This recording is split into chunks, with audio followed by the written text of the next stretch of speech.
Today in the shower, I had a very good idea. I think it's a very good idea, that I want to lean into this appreciation and enjoyment that I have for interviewing people, where I have always been excited when I hear little tidbits of people talking about money and how they manage their money and how they've learned to manage their money, and then them sharing that information with others. So I want to expand those conversations. The expectation is not that anybody would be telling their personal business, because I know we're still reticent about that. There are not a lot of people who are willing to just put numbers out there. I'm fine with that.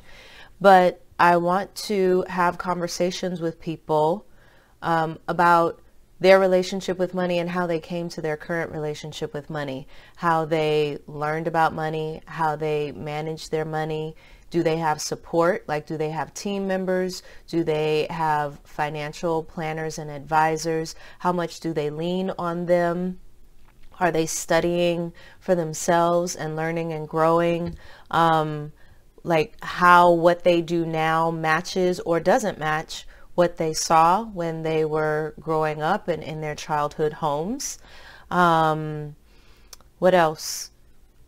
How they enjoy their money.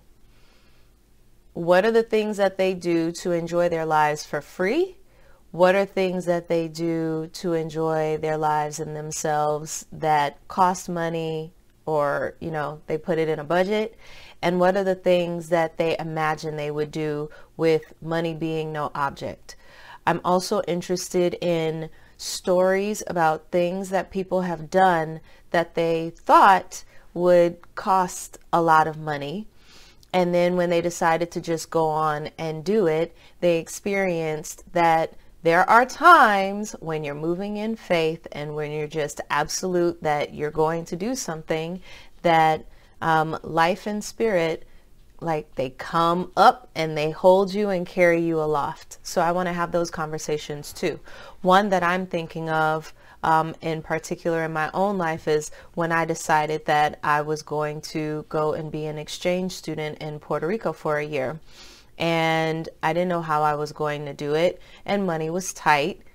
Money was very tight a lot of times, but I still had an amazing time.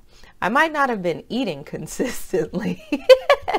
I wasn't always eating consistently, but I even made friends as a result of that. Several of us would get together and pool our meals. And so I ended up meeting someone who became a very close friend for over a decade, because I was walking down the hall one day carrying noodles in a pot, and she was walking down the hall that same day carrying meat. And so we were crossing each other and looked over and we were like, hey, you wanna eat together? And a beautiful friendship was born. So yeah, but while I was there, I had an amazing time. It was a wonderful time. I learned French and got to travel and have all kinds of adventures. I went on a cruise. My cousin flew down and took me on a cruise for my birthday. It was an amazing year. And if I had been determined that I could only do it if I had the money up front, then I wouldn't have gone, and I wouldn't have had those experiences, and I wouldn't have that memory of the fact that life finds a way. We find a way. I did have a little bitty job. It didn't do much of anything, but I met people and I talked to people and I made a little bit of money. So that was helpful. And my parents obviously were wonderfully supportive and helpful. And the fact that I was on scholarship, on academic scholarship, at my home university, that supported me in the transfer as well. So there were a bunch of things that came together, but I initially had been thinking that it wouldn't be possible because I didn't have a whole lot of money. So I want to have those kinds of conversations with people. Like, what are adventures that you've gone on or blessings that you've received because you were determined to figure out a way and make it happen, and so you did. And I've already got people that I'm wanting to talk to, people who are already in my community and in my circle, and then also people who are in the wider community and not yet in my circle, but who I've heard make references to things, and I know I want to pick their brains and invite them to conversation. So that's my next project.